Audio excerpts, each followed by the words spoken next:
الله أكبر الله أكبر. بسم الله الرحمن الرحيم. واذكروا الله في أيام معدودات. وعن عقبة بن عامر رضي الله عنه قال قال رسول الله صلى الله عليه وسلم يوم عرفة ويوم النحر وأيام التشريق عيدنا أهل الإسلام وهي أيام أكل وشرب. معزز و مکرم بزرگان دین، نوجوانان اسلام، پیارے بچوں اور پردہ نشین ماؤں اور بہنوں، تمام کی تمام تعریفیں، توصیفیں، بڑائی، بزرگی، کبریائی، عز و شرف صرف اور صرف اسی وحدہ لا شریک لہ خالق کائنات، مالک ارض و سما کے لیے لائق و زیبا ہے، جس رب العالمین نے آسمان کو ہمارے لیے چھت بنایا۔ وہی اللہ رب العالمین کی ذات تعریفوں کے قابل ہے، جس نے ہمارے لیے زمین کو بچھانا بنایا اور اس لڑکھڑاتی ہوئی زمین پر پہاڑوں کو میخ بنا کر گاڑ دیا۔ وہی اللہ رب العالمین کی ذات عبادتوں کے قابل ہے، عبادتوں کے لائق ہے، جو ذات آسمانوں سے بارشوں کو برساتی ہے، اس بارش کے ذریعے سے مردہ زمینوں کو زندہ کرتی ہے۔ وہی رب العالمین کی ذات تعریفوں کے قابل ہے، جو اسی زمین سے انسانوں اور جانوروں کے لیے روزی کا اہتمام کرتی ہے۔ اسی اللہ رب العالمین کے لیے تمام کی تمام تعریفیں، توصیفیں اور عبادتیں ہیں۔ سبحان اللہ و بحمدہ عدد خلقہ ورضاء نفسہ وزنۃ عرشہ ومداد کلماتہ۔ بعدہ درود و سلام کا نزول ہو اللہ رب العالمین کے ان تمام انبیاء و رسول پر جنہوں نے ہماری رشد و ہدایت کے لیے اللہ رب العالمین نے اس دنیا میں مبعوث کیا، خصوصاً میرے اور آپ کے آخری نبی محمد مصطفیٰ صلی اللہ علیہ وسلم پر، جنہوں نے ہم تک دین اسلام کو پہنچانے کے لیے پرخار راستوں پر چلے، طائف کے پتھر کھائے، ہر طرح کی تکلیفوں کو برداشت کیا، مگر پھر بھی ہم تک دین اسلام کو پہنچاتے رہے۔ اور ساتھ ہی ساتھ اللہ کے نبی صلی اللہ علیہ وسلم کے ان متبعین پر اللہ کی رحمتیں نازل ہوں جنہوں نے ہم تک دین اسلام کو پہنچایا۔ اللہم صلی وسلم علی نبینا محمد وعلی آلہ وصحبہ ومن تبعہم بإحسان الی یوم الدین۔ حضرات و خواتین، اللہ رب العالمین کا بے انتہا شکر و احسان ہے کہ اللہ رب العالمین نے ہمیں عید الاضحیٰ نصیب کیا۔ میں اللہ رب العالمین سے دعا کرتا ہوں کہ اللہ ہم میں سے جنہوں نے بھی قربانی دی ہے یا حصہ لیا ہے، ہماری ان قربانیوں کو تو قبول فرما، اور جنہوں نے حصہ نہیں لیا، قربانی نہیں دی، آئندہ سال انہیں قربانی دینے کی طاقت دے، خالص نیت کے ساتھ تیری عبادتیں کرنے کی ہمیں توفیق عطا فرما۔ سامعین و سامعات، ہم بفضل اللہ و برحمتہ عید الاضحیٰ سے گزر چکے ہیں، عید کا دن ختم ہوا ہے، عید کے بعد کا آج پہلا دن ہے، تو عید کے بعد کے 3 دنوں کو ایام تشریق کہتے ہیں۔ عید کے بعد جو 3 دن لگاتار ہوتے ہیں، جمعہ، ہفتہ، اتوار، ان 3 دنوں کو ایام تشریق کہا جاتا ہے۔ ایام تشریق کسے کہتے ہیں؟ تشریق کہا جاتا ہے گوشت کو سکھانا، گوشت کو سکھانے کو تشریق کہتے ہیں۔ پہلے عرب کے لوگ ان دنوں میں قربانی کے بعد قربانی کیے ہوئے جانور کے گوشت کو سکھایا کرتے تھے، سکھا کر اپنے پاس ذخیرہ جمع کرتے تھے، لہٰذا انہوں نے ان دنوں کو ایام تشریق کا نام دیا ہے، جن میں گوشت کو کاٹ کر سکھایا جاتا تھا، تو اس لیے ان 3 دنوں کو ایام تشریق کہا جاتا ہے۔ ان 3 دنوں کے بارے میں اللہ کے نبی صلی اللہ علیہ وسلم نے بے شمار باتیں فرمائی ہیں۔ اللہ رب العالمین نے اپنے قرآن مجید میں ان 3 دنوں کا بھی ذکر کیا ہے، جیسا کہ خطبہ مسنونہ کے بعد میں نے آپ لوگوں کے سامنے سورۃ البقرہ کی آیت کا ایک چھوٹا سا ٹکڑا ذکر کیا، جس میں اللہ رب العالمین نے فرمایا وَاذْكُرُوا اللَّهَ فِي أَيَّامٍ مَّعْدُودَاتٍ کہ لوگوں تم اللہ رب العالمین کے چنے ہوئے دنوں میں، گنتی کے دنوں میں اللہ رب العالمین کی عبادت کرو، ذکر و اذکار کرو۔ ایام معدودات سے مراد کیا ہے؟ ابن عباس رضی اللہ عنہ کہتے ہیں، جس کو امام ابن کثیر رحمہ اللہ نے اپنی تفسیر میں ذکر کیا، ایام معدودات سے مراد ایام تشریق ہیں، یعنی بقرعید کے بعد، عید الاضحیٰ کے بعد کے لگاتار جو 3 دن ہیں، ان 3 دنوں کو ایام معدودات، ایام تشریق کہا جاتا ہے۔ ان 3 دنوں میں ہمیں کیا کرنا ہے، کس طرح سے ان 3 دنوں کو ہمیں گزارنا ہے، اس کے متعلق قرآن و حدیث کی روشنی میں چند باتیں آپ لوگوں کے سامنے پیش کرنے کی کوشش کروں گا۔ سب سے پہلی چیز جو حدیث میں آپ لوگوں کے سامنے سنانا چاہوں گا، وہ حدیث ہے سلمہ بن اکوع رضی اللہ عنہ، حدیث کے راوی ہیں۔ آپ علیہ الصلاۃ والسلام فرماتے ہیں، من ضحى منکم فلا یصبحن بعد ثالثۃ وفی بیتہ شیء۔ اللہ کے نبی صلی اللہ علیہ وسلم نے ایک مرتبہ تمام کے تمام صحابہ کو حکم دیا کہ میرے صحابہ، من ضحى منکم، کہ تم میں کا جو بھی آدمی قربانی دے گا، جو بھی آدمی جانور کو ذبح کرے گا، اس کے لیے ضروری ہے کہ وہ جب تک کہ یہ 3 دن ختم ہو جائیں اپنے پاس کوئی بھی چیز نہ رکھے۔ ایام تشریق کے ختم ہونے تک اپنے پاس کوئی بھی چیز نہ رکھے۔ مطلب کیا؟ قربانی دینے کے بعد جو جانور کا گوشت رہ جاتا ہے، اس گوشت کو تم 3 دن سے زیادہ اپنے گھر میں نہ رکھو، لوگوں میں تقسیم کر دو۔ اللہ کے نبی صلی اللہ علیہ وسلم نے صحابہ کو یہ حکم دیا تھا، اس حکم پر عمل کیا گیا۔ لیکن جب آئندہ سال آیا، وہ سال گزر گیا، آئندہ سال صحابہ کرام رضی اللہ عنہم نے اللہ کے نبی صلی اللہ علیہ وسلم سے سوال کیا، اے اللہ کے نبی، کیا ہم اس سال بھی ویسے ہی کریں جیسے پچھلے سال کیے تھے کہ قربانی دینا ہے، قربانی دینے کے بعد 3 دن ختم ہونے سے پہلے ہی پورے کے پورے گوشت کو تقسیم کر دینا ہے؟ کیا اس سال بھی ہمیں ویسے ہی کرنا ہے؟ تو آپ علیہ الصلاۃ والسلام نے فرمایا کہ نہیں، اس سال ایسے کرنے کی ضرورت نہیں ہے، بلکہ اس سال آپ لوگوں کو کیا کرنا ہے؟ کلو، خود کھاؤ، وَأَطْعِمُوا، اور کھلاؤ، وَادَّخِرُوا، اور ذخیرہ کر کے رکھو۔ تو اللہ کے نبی صلی اللہ علیہ وسلم نے پہلے سال اس بات کا حکم دیا تھا کہ تم قربانی کے بعد جانور کے بچے ہوئے گوشت کو لوگوں میں تقسیم کر دو، 3 دن سے زیادہ اپنے پاس نہ رکھو۔ مگر آئندہ سال اللہ کے نبی صلی اللہ علیہ وسلم نے اس بات کا حکم دیا کہ نہیں، اس سال سے آپ لوگوں کو 3 دنوں کے اندر گوشت تقسیم کر کے ختم کرنے کی ضرورت نہیں ہے، بلکہ ان دنوں میں بھی تم اپنے پاس گوشت کو رکھ سکتے ہو، جمع کر سکتے ہو، خود بھی کھاؤ، کھلاؤ، اپنے پاس ذخیرہ کر کے رکھو۔ تو اس حدیث سے اس بات کا علم ہوتا ہے کہ جو گوشت کا ہے، یہ گوشت صرف کھانے کھلانے کا نہیں، بلکہ کھانے کھلانے کے ساتھ اس گوشت کو آپ اپنے پاس ذخیرہ کر کے بھی رکھ سکتے ہیں۔ اس کا مطلب یہ نہیں کہ پورے کا پورا گوشت اپنے پاس ہی جمع کر کے رکھ لیں، بلکہ کلو، پہلے اللہ کے نبی نے کھانے کا حکم دیا، پھر کہا کہ وَأَطْعِمُوا، پھر دوسروں کو کھلاؤ، پھر اس کے بعد بچ جائے تو وَادَّخِرُوا، اس کو اپنے پاس جمع کر کے رکھو۔ تو ان 3 دنوں میں جو قربانی کا گوشت ہے، اس کے لیے سب سے پہلے کھانا ہے، کھانے کے بعد فقیروں، مسکینوں، ضرورت مندوں میں تقسیم کرنا ہے۔ اس کے بعد بھی اگر آپ کے پاس گوشت بچ جاتا ہے تو اس کو آپ اپنے پاس جمع کر کے رکھ سکتے ہیں، ذخیرہ بنا کر کے رکھ سکتے ہیں۔ اسی طرح اللہ کے نبی صلی اللہ علیہ وسلم نے ان دنوں کے بارے میں ارشاد فرمایا۔ عقبہ بن عامر رضی اللہ عنہ راوی حدیث ہیں، وہ کہتے ہیں کہ آپ صلی اللہ علیہ وسلم نے فرمایا، یوم عرفہ و یوم النحر و ایام التشریق عیدنا اہل الاسلام۔ یوم عرفہ، یوم النحر، ایام التشریق، عرفے کا دن، قربانی کا دن، اور ایام تشریق کے 3 دن، عید کے بعد کے 3 دن، عیدنا اہل الاسلام، یہ مسلمانوں کے لیے عید کے دن ہیں۔ صرف اور صرف عید الاضحیٰ، قربانی کا دن، ایک ہی دن عید کا نہیں ہے، بلکہ ایام التشریق، عید کے بعد جو بقیہ 3 دن ہیں، ان 3 دنوں کے بارے میں بھی آپ علیہ الصلاۃ والسلام نے فرمایا کہ عیدنا اہل الاسلام، یہ جو بقیہ 3 دن ہیں، یہ 3 دن بھی اہل اسلام کے لیے عید کے دن ہیں۔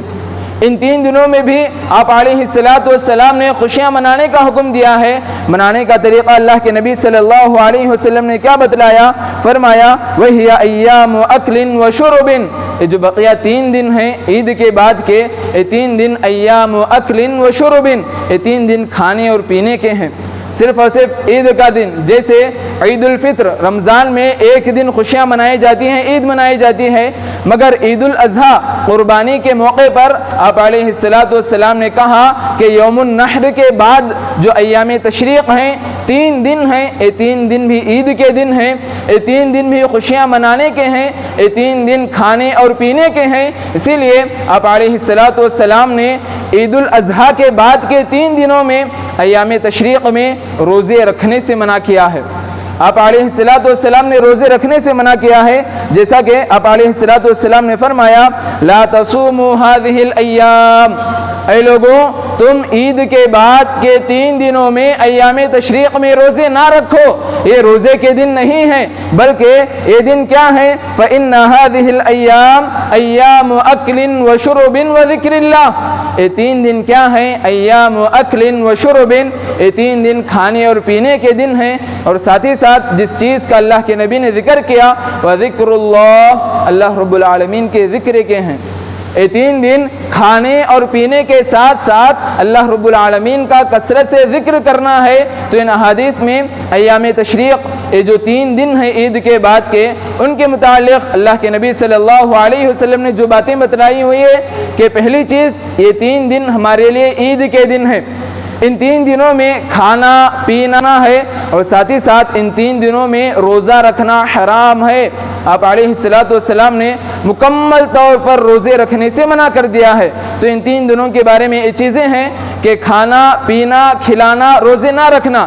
ایک اور کام جو ہمیں 3 دنوں میں کرنا ہے، یہ 2 کام کھانے اور پینے کے بعد مسئلہ ایسا ہے کہ امام خطیب کہے یا نہ کہے لوگ کرنے والے ہیں، بولیں یا نہ بولیں، کھانا پینا مستی کرنا عام سی چیز ہے، مگر ایک تیسری چیز جس کی طرف لوگوں کو توجہ دلانی ہے، جس پر لوگوں کو ابھارنا ہے، جو چیز مسلمان بھول گئے ہیں، وہ کیا ہے؟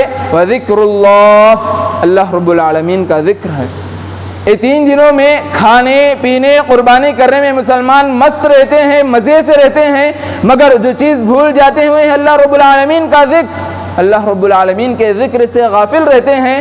اللہ رب العالمین نے قرآن مجید میں جو ارشاد فرمایا وَاذْكُرُوا اللَّهَ فِي أَيَّامٍ مَعْدُودَاتٍ، ایام معدودات میں تم کیا کرو؟ وَاذْكُرُوا اللَّهَ، اللہ رب العالمین کا ذکر کرو، اللہ رب العالمین کا ذکر کرو۔ ذکر کب سے کرنا ہے؟ صرف عید کے دن کرنا ہے؟ بتائیں ذکر کب کرنا ہے؟ صرف عید کے دن؟ ایک جواب دیں، بات کر سکتے ہیں خطیب سے، مصلی اور مصلیوں سے خطیب خطبے میں ہو کر کے بات کر سکتے ہیں۔ بتائیں کب سے تکبیرات شروع ہوں گے؟ تکبیرات کی شروعات کب سے ہوگی؟ عید کو جاتے ہوئے شروع کرنا ہے کیا؟ جی 9 ذی الحجہ سے، اور ایام جیسے ہی تکبیرات کی شروعات اس وقت ہوگی جب ذی الحجہ کا چاند نظر آئے گا۔ 1 ذی الحجہ سے ہمیں تکبیرات شروع کرنی ہے، کب تک کرنی ہے؟ 13 تک، ذی الحجہ کی 13 تاریخ مغرب تک ہمیں تکبیرات کو کہنا ہے۔ مگر مسلمانوں کی حالت کیا ہے؟ ہم مسلمان کیا کرتے ہیں؟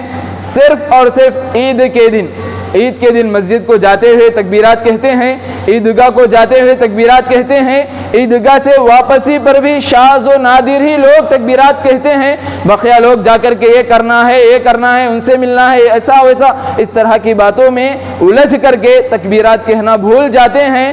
لہٰذا اس بات پر توجہ دیں کہ صرف اور صرف عید کے دن ہی تکبیرات نہیں کہنی ہے، بلکہ عید کے بعد جو بقیہ 3 دن ہیں، یہ 3 دن اللہ رب العالمین کے ذکر کے ہیں۔ ان 3 دنوں میں زیادہ سے زیادہ اللہ رب العالمین کا ذکر ہونا چاہیے، اللہ رب العالمین کا ذکر کرنا ضروری ہے۔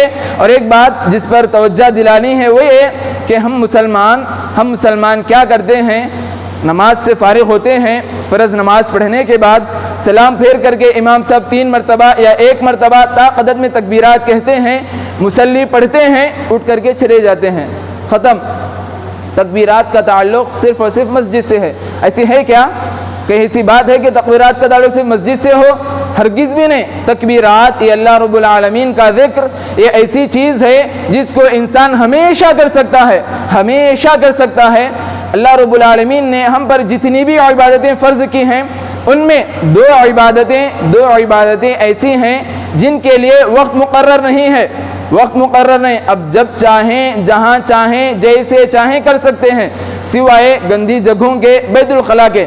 وہ دو عبادتیں کون سی ہیں؟ کوئی بتا سکتے ہیں؟ جن کے لیے وقت مقرر نہیں، بندہ جب چاہے جیسے چاہے جس حالت میں چاہے ان دو عبادتوں کو کر سکتا ہے سوائے گندی جگہوں کے۔ کوئی کہہ سکتے ہیں وہ دو عبادتیں کون سی ہیں؟ دعا، ماشاءاللہ، ایک دعا ہے، بندہ چلتے پھرتے اٹھتے بیٹھتے بلا کسی وقت کے جب چاہے تب دعا کر سکتا ہے۔ اس کے ساتھ ساتھ ایک اور عبادت جس کا میں نے ابھی ذکر کیا وہ کون سی ہے؟ اللہ رب العالمین کا ذکر، اللہ رب العالمین کا ذکر۔ نماز کو لے لیں، جب چاہے تب نماز پڑھ سکتے، نفل ہی کو لے لیں، نفل کی نماز بھی ہمیں دل بولے جب پڑھ سکتے، سورج ڈوبتے نکلتے وقت نماز پڑھنے سے منع کیا گیا ہے۔ حج ٹائم مقرر، صلاۃ، صوم، ہر ایک کے لیے وقت مقرر ہے، مگر ذکر، اللہ رب العالمین کے ذکر کے لیے، دعا کے لیے وقت مقرر نہیں ہے۔ انہی میں سے ایک جو ذکر ہے جس کے بارے میں آپ لوگوں کے سامنے بتایا جا رہا ہے کہ جو ایام تشریق ہیں، عید کے بعد کے جو 3 دن ہیں، ان 3 دنوں میں زیادہ سے زیادہ اللہ رب العالمین کا ذکر کیا کریں۔ یہ 3 دن اللہ رب العالمین کے ذکر میں گزاریں۔ کھانا پینا یہ عام سی بات ہے۔ ایک اور چیز جو کھانے پلانے سے متعلق ہے، صرف اور صرف خود کھانا، گھر والوں کو کھلانا نہیں ہے، بلکہ وَأَطْعِمُوا الْقَانِعَ، بلکہ اللہ رب العالمین نے قرآن مجید میں کئی سارے موقعوں پر کئی ساری آیتوں میں ارشاد فرمایا کہ تم کھاؤ اور ساتھ ہی ساتھ کھلاؤ۔ کھلانا بھی ضروری ہے، کھلانے میں بھی، کھانے میں بھی کیا کرنا ہے؟ آپ علیہ الصلوۃ والسلام نے اس بارے میں فرمایا کلو واشربو وتصدقو، کہ لوگو کلو تم کھاؤ، واشربو تم پیو، وتصدقو تم صدقہ و خیرات کرو، مگر بغیر اسراف، بغیر اسراف، اسراف کیے بغیر، فضول خرچی کیے بغیر ہمیں کھانا ہے، پینا ہے اور کھلانا ہے۔ فضول خرچی سے بچنا ہے۔ فضول خرچی بہت بڑا گناہ ہے، بہت مذموم چیز ہے، بہت بدترین صفت ہے۔ اس صفت سے ہمیں محفوظ رہنا ہے۔ جس جگہ کھانے پینے کے معاملے میں 100 روپے میں ہمارا کام ختم ہو رہا ہے، 100 روپے میں اگر ہمارے کھانے پینے کا انتظام ہو رہا ہے، ایسی جگہوں پر 200 1000 روپے خرچ کرنا اسراف میں شامل ہے۔ 100 روپے میں آپ کا کام مکمل ہو رہا، ایسی جگہوں پر 100 کے بجائے 200 لگانا، یہ آپ کے لیے اسراف کہلائے گا، یہ آپ کے لیے زیادتی ہوگی۔ لہٰذا کھانے پینے کے معاملے میں جس چیز کو مد نظر رکھنا ہے وہ یہ کہ اسراف سے بچا جائے۔ تو کھائیں پیے مگر اسراف سے بچیں، اور کھلانے کا معاملے میں یاد رکھیں کھانا کھلانا صدقہ و خیرات کرنا یہ بہت بڑی نیکی ہے، بہت عظیم نیکی ہے۔ اسی طرح کھانا نہ کھلانے والوں کے لیے وعیدیں بھی مذکور ہیں۔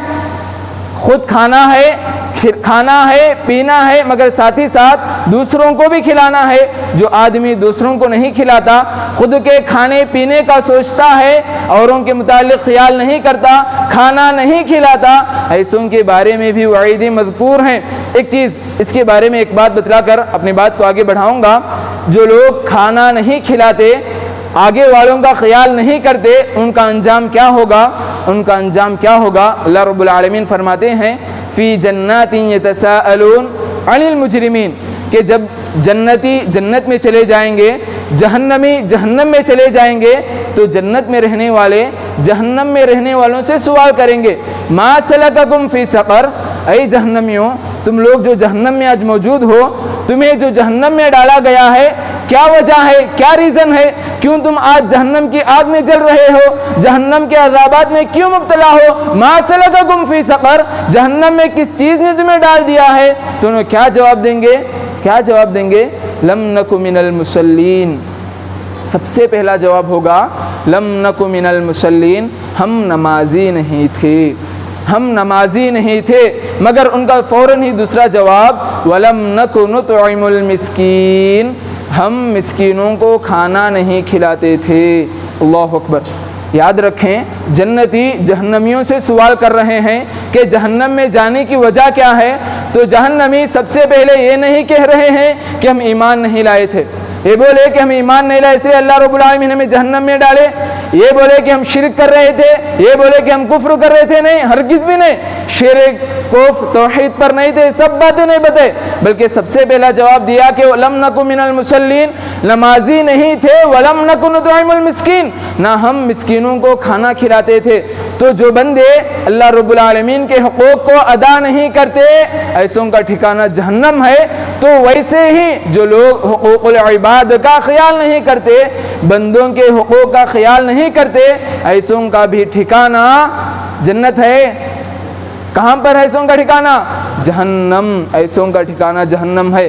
لہٰذا اللہ رب العالمین نے آپ کو خوشحال رکھا ہے، اللہ رب العالمین نے آپ کو مال و دولت سے نوازا ہے، اللہ رب العالمین نے آپ کی زندگیوں میں خوشیاں نصیب کی ہیں، تو خوش رہیں، اللہ آپ کی ان خوشیوں کو برقرار رکھے، مگر ساتھ ہی ساتھ وہ لوگ جو آپ کے رشتہ داروں میں ہیں، وہ جو آپ کے محلے میں ہیں، وہ جو آپ کے اڑوس پڑوس آپ کے گاؤں میں ہیں، ان کا بھی خیال رکھیں، ان کا بھی خیال کریں۔ عید صرف اور صرف خوشی منانے کا نہیں ہے، عید کا مطلب ہے کہ خوشی منانے کے ساتھ اوروں کو بھی خوشیاں دینا۔ جتنی خوشی اوروں کو خوش کر کے ملے گی اتنی خوشی خودی میں نہیں ہے۔ اگر میں اپنے پر 100 روپے خرچ کر کے خوش ہوتا ہوں تو اس سے بڑی خوشی ایک غریب آدمی پر 10 روپے خرچ کر کے دیکھیں۔ ایک غریب آدمی پر 10 روپے خرچ کر کے اس کے چہرے کی خوشی دیکھنے پر آپ کے دل میں جو خوشی ہوگی وہ خود پر 100 روپے خرچ کر کے بھی آپ نہیں پاس کریں گے، نہیں حاصل کر سکیں گے۔ لہٰذا ان دنوں میں اللہ رب العالمین کا ذکر و اذکار کثرت سے کیا کریں، زیادہ تر اللہ رب العالمین کے ذکر میں ان دنوں کو گزاریں۔ اللہ رب العالمین کے ذکر کے ساتھ ساتھ جو کام آپ لوگوں کو کرنے ہیں، کھانا پینا مگر کھلانا، وَتَصَدَّقُوا وَأَطْعِمُوا، خود کھانا نہیں ہے بلکہ غریبوں محتاجوں مسکینوں کا خیال کرنا ہے، ان کے پیٹ کا خیال کرنا ہے، ان تک کھانا پہنچانا، ان کو کھلانا، ان کو پلانا، یہ بھی ہماری ذمہ داری بنتی ہے۔ لہٰذا ان چیزوں پر توجہ دینے کی کوشش کریں، ان چیزوں کی طرف توجہ دیں، ورنہ یاد رکھیں یہ جو نعمتیں اللہ رب العالمین نے آپ کو دے رکھی ہے، یہ جو مال، یہ جو اولاد، یہ جو پیسہ اللہ رب العالمین نے آپ کو دیا ہے، اللہ رب العالمین کے لیے کوئی مشکل نہیں کہ آپ سے چھین لے۔ جو رب آپ کو دینے پر قادر ہے وہی رب العالمین آپ سے لینے پر بھی قادر ہے۔ اللہ رب العالمین نے اگر آپ کو نعمتوں سے نوازا ہے، نعمتیں دے رکھی ہیں، تو خود فائدہ اٹھائیں، اوروں کو بھی فائدہ اٹھانے کا موقع دیں، نعمتوں کا شکر ادا کریں۔ نعمتوں پر شکر گزاری بے حد ضروری ہے، بے حد ضروری ہے، تبھی جا کر کے نعمتیں آپ کے پاس برقرار رہیں گی۔ جیسا کہ اللہ رب العالمین نے کہا لَإِن شَكَرْتُمْ لَأَزِيدَنَّكُمْ، کہ لوگوں اگر تم میری نعمتوں پر شکریہ ادا کرو گے، شکر بجا لاؤ گے، شکر گزاری کرو گے، لَأَزِيدَنَّكُمْ، تو میں اور مزید دوں گا، اور زیادہ دوں گا۔ وَلَئِن كَفَرْتُمْ، اگر تم میرے نعمتیں حاصل کرنے کے باوجود بھی کفرتم ناشکری کرو گے تو یاد رکھو میرا عذاب بہت سخت ہے۔ تو اللہ رب العالمین کا یہ جو پیسہ اللہ رب العالمین کی جانب سے دی گئی یہ جو مال ہے، اس پر اللہ رب العالمین کا شکر ادا کریں، ان نعمتوں پر اللہ رب العالمین کا شکر بجا لائیں، تبھی جا کر کے نعمتیں ہمارے پاس باقی رہیں گی، ورنہ اللہ رب العالمین ان نعمتوں کو چھیننے پر بھی قادر ہے۔ اللہ رب العالمین کا شکر، جب شکر کی بات آئی ہے تو اللہ رب العالمین کا شکر کیسے ادا کریں گے؟ اللہ کا شکر ادا کرنا ہے، خطیب بول رہے ہیں کہ اللہ کا شکر ادا کرو، کیسے ادا کریں گے؟ کوئی بتا سکتے ہیں اللہ کا شکر کیسے ادا کریں گے؟ جی، اللہ رب العالمین کا شکر 3 چیزوں کے ذریعے سے، 3 طریقوں سے ہم اللہ رب العالمین کا شکر بجا لا سکتے ہیں۔ ایک ہے زبان کے ذریعے سے، ایک ہے دل کے ذریعے سے، ایک ہے عمل کے ذریعے سے۔ زبان، اللہ رب العالمین کی دی گئی نعمتوں پر الحمدللہ، الحمدللہ، اے اللہ تیرا شکر ہے، اے اللہ تیری تعریفیں ہیں، اے اللہ سب کچھ تیرا دیا ہوا ہے، اس طرح کے کلمات اپنی زبان پر کہہ کے ہم زبان کے ذریعے سے اللہ رب العالمین کا شکر ادا کر سکتے ہیں۔ دل میں اس بات کو ہمیشہ کے لیے بٹھا لینا کہ اللہ جو کچھ بھی دیا ہوا ہے سب کچھ تیرا ہی ہے، تو نے ہی مجھے ان تمام نعمتوں سے نوازا ہے۔ یہ باتیں اپنے دل میں رکھنا ہے، دلی طور پر اللہ رب العالمین کا شکر ہے۔ مگر جو بات مجھے آپ کو بتانی ہے وہ ہے عملی طور پر اللہ رب العالمین کا شکر بجا لانا، عملی طور پر اللہ رب العالمین کا شکر بجا لانا۔ اللہ نے آپ کو جو پیسہ دیا ہے، قربانی کرنے کی جو طاقت دی ہے، یہ جو نعمت اللہ نے آپ کو دی ہے، عملی طور پر اس کا شکر بجا لائیں۔ کیسے بجا لائیں گے؟ کیسے بجا لائیں گے؟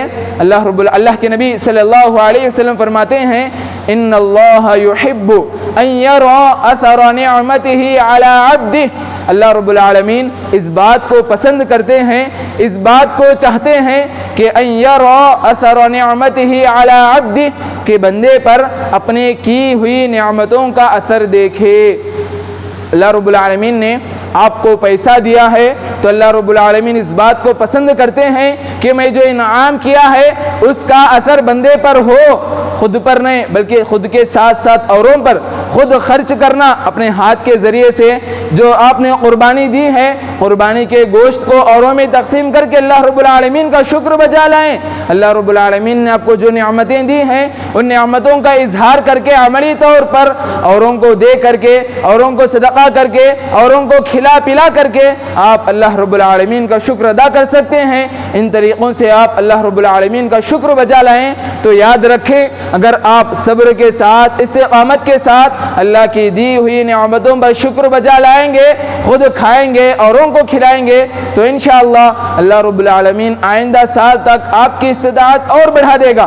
اگر آپ نے اس سال ایک دمبا قربانی دی ہے، اس پر اللہ کا شکر ادا کر رہے ہیں، اللہ رب العالمین کا شکر بجا لا رہے ہیں، ظاہر کر رہے ہیں، تو آپ کے شکر کی بدولت اللہ آئندہ سال آپ کو گائے کا بھی موقع دے سکتا ہے، اونٹ کا بھی موقع دے سکتا ہے۔ مگر جس نے اس سال اونٹ قربانی دی ہے مگر اس کے دل میں اللہ رب العالمین کا شکر نہیں، لوگوں کے سامنے ریاکاری مقصود ہے، اپنے آپ کے انا مقصود ہے، لوگوں میں دکھلانا، لوگوں میں اپنا نام آنا، میں بڑا، اگر اس کے دل میں یہ باتیں موجود ہیں تو اس سال اس نے اونٹ قربانی دی تو ممکن ہے کہ آئندہ سال اس کے پاس کچھ بھی حیثیت نہ ہو، اس کے پاس کچھ بھی حیثیت نہ ہو۔ اللہ رب العالمین اس کے ساتھ ایسے بھی کر سکتے ہیں۔ لہٰذا اللہ رب العالمین کی دی گئی نعمتوں پر اللہ رب العالمین کا ہمیشہ شکر بجا لائیں۔ خاص کر ان 3 دنوں میں جو کام سب سے زیادہ کرنا ہے وہ اللہ رب العالمین کا ذکر ہے، اللہ رب العالمین کا ذکر ہے۔ صرف اور صرف فجر نماز کے بعد ہی نہیں، ظہر کے بعد ہی نہیں، 5 وقتہ نماز فرض نمازوں کے بعد بھی چلتے بیٹھتے اڑتے پھرتے ہمیشہ اپنی زبانوں پر اللہ رب العالمین کے ذکر کو رکھیں۔ اس کی بدولت آپ کی روح، آپ کا دل زندہ رہے گا۔ لہٰذا ان تکبیرات کا اہتمام کریں۔ تکبیرات کیا ہیں؟ بچہ جانتا ہے کہ تکبیرات کیا کہنی ہیں۔ اللہ اکبر، لا الہ الا اللہ واللہ اکبر، اللہ اکبر وللہ الحمد۔ تو یہ تکبیرات ہیں جن کو ہمیں خاص کر ان 3 دنوں میں پڑھنا ہے۔ ان 3 دنوں میں روزہ رکھنے سے پرہیز کریں۔ یہ 3 دن ہمارے لیے عید کے دن ہیں، یہ 3 دن کھانے اور پینے کے ہیں، یہ 3 دن کھلانے اور پلانے کے بھی ہیں۔ لہٰذا ان چیزوں کا اہتمام کریں۔ ہم اللہ رب العالمین سے دعا کرتے ہیں کہ ہمارے پروردگارہ، ہمیں جس طرح اس موقع پر تو نے قربانی کی طاقت دی، اس سے بڑھ کر کے آئندہ سال ہمیں قربانی کرنے کی توفیق عطا فرما۔ اے اللہ، ہم میں سے جنہوں نے اس سال قربانی نہیں دی، آئندہ سال انہیں قربانی دینے کی توفیق عطا فرما۔ اے اللہ، ہم میں سے جس نے بھی قربانی دی ہے تو ہماری قربانیوں کو قبول فرما۔ اے اللہ، تکبر جیسی بری عادت سے ہماری حفاظت فرما، ریاکاری جیسی بری صفت سے ہماری حفاظت فرما۔ اے اللہ، ہم میں سے جس نے بھی قربانی دی ہے اس کی قربانی کو تو قبول فرما، خود کھانے اور اوروں کو کھلانے کی توفیق عطا فرما۔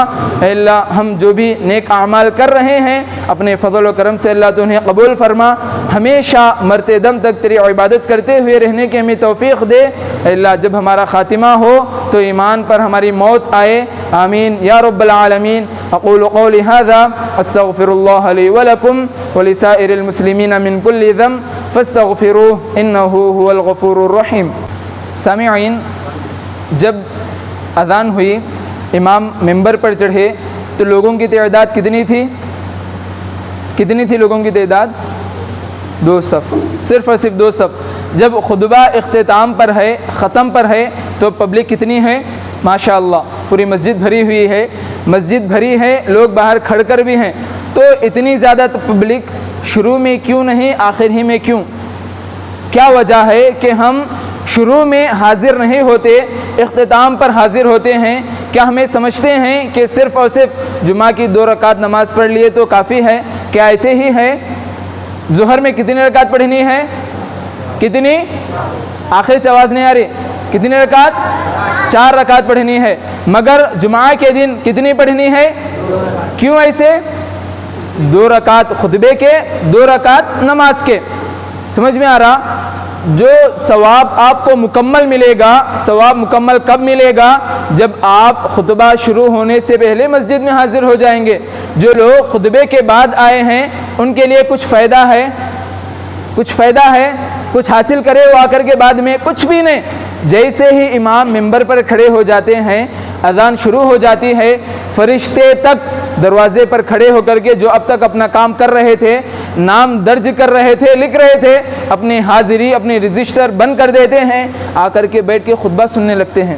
فرشتے، معزز مخلوق اپنے تمام کے تمام کام چھوڑ کر کے اللہ رب العالمین کے ذکر کے لیے بیٹھ جاتے ہیں، مگر ہم ہیں اشرف المخلوقات کہلانے کے باوجود بھی کل انعام سے بھی بدتر ہو چکے ہیں۔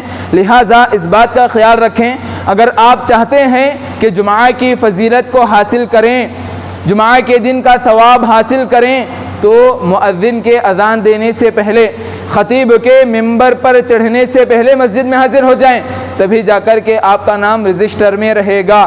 اگر آپ ایسا نہیں کریں گے تو یاد رکھیں آپ کا آنا بھی بیکار ہے، آپ کا بیٹھنا بھی بیکار ہے، کچھ بھی فائدہ نہیں۔ آئے 2 رکعت نماز پڑھ لیے چلے گئے بس، بقیہ جو آپ سے پہلے آئے، کسی کو اونٹ قربان کرنے کے برابر ثواب ملا تو کسی کو دمبا، کسی کو گائے، کسی کو مرغی، کسی کو انڈا، الغرض امام کے کھڑے ہونے سے پہلے جتنے بھی لوگ آئے ہر ایک نہ کچھ ثواب حاصل کیا، مگر امام کے خود ممبر پر کھڑے ہونے کے بعد جو بھی آئے ہیں ان کے حق میں کچھ ملا؟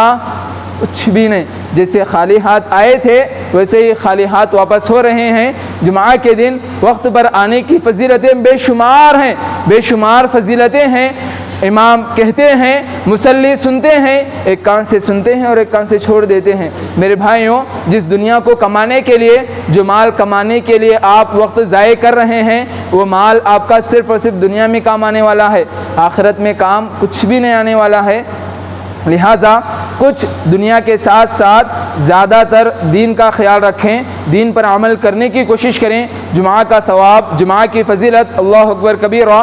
بس صرف اور صرف ایک حدیث جمعہ کے ثواب کے بارے میں پیش کر کے اپنی بات کو ختم کر دوں گا۔ آپ علیہ الصلاۃ والسلام فرماتے ہیں، من غسل یوم الجمعۃ واغتسل، کہ جو آدمی جمعہ کے دن غسل کرتا ہے، اچھے طریقے سے غسل کرتا ہے، بہترین لباس پہنتا ہے، عطر لگاتا ہے، مسجد کو سوار ہوئے بغیر پیدل چل کر کے مسجد کو آتا ہے، ودنا من الامام، امام کے قریب ہو کر کے بیٹھتا ہے، دور ٹیکا لے کر کے ایسے ویسے نہیں، بلکہ ودنا من الامام، امام صاحب کے قریب نزدیک ہو کر کے بیٹھتا ہے، ولم یلغو، غور سے سنتا ہے اور کوئی بھی لغو کام نہیں کرتا، بیکار کام نہیں کرتا، تو ایسے آدمی کے لیے، ایسے آدمی کے ثواب کے بارے میں آپ علیہ الصلاۃ والسلام فرماتے ہیں کہ اس کے ایک ایک قدم پر 1 سال روزے رکھنے کے برابر کا ثواب دیا جائے گا۔ اللہ اکبر۔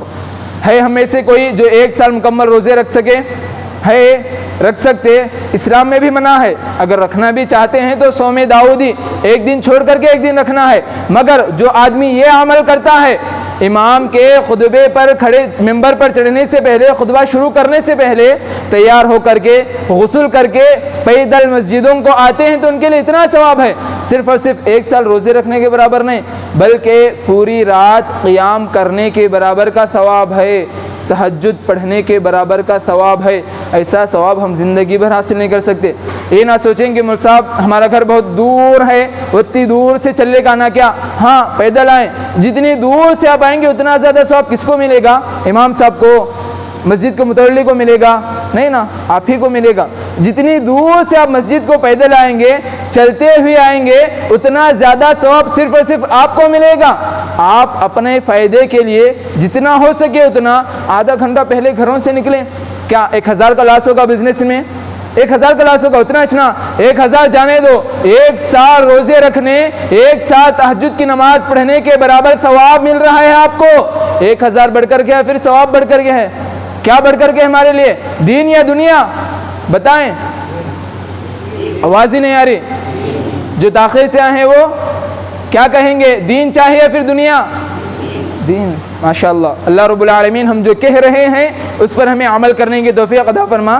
مسلمان صرف اور صرف زبان کے مسلمان رہ گئے ہیں، نام کے مسلمان رہ گئے ہیں، عملی زندگی میں کچھ بھی نہیں ہے، کچھ بھی نہیں ہے۔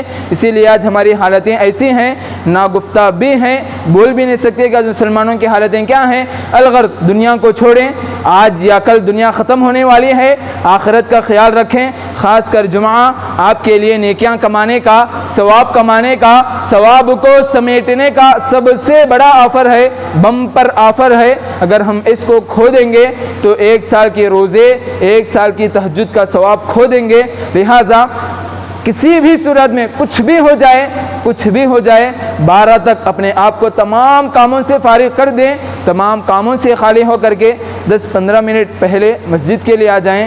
پیدل آپ اپنے گھر والوں کے ساتھ اپنے بچوں کو لے کر کے آئیں، ثواب خود بھی حاصل کریں، اپنے گھر والوں کو بھی اس کا موقع دیں۔ اللہ رب العالمین سے دعا ہے کہ اللہ رب العالمین کہی ہوئی اور سنی ہوئی باتوں پر ہمیں عمل کرنے کی توفیق دے، دنیا سے بڑھ کر کے دین کو ترجیح دینے کی ہمیں توفیق دے، دنیا کے مقابلے میں دین پر عمل کرنے کی ہمیں توفیق دے، جمعہ کی فضیلت حاصل کرنے کی ہمیں توفیق دے، آمین یا رب العالمین۔ ان اللہ یأمر بالعدل والإحسان وإیتاء ذی القربى وینہی عن الفحشاء والمنکر والبغی یعظکم لعلکم تذکرون واذکروا اللہ یذکرکم وادعوہ یستجب لکم ولذکر اللہ اکبر واللہ یعلم ما تصنعون۔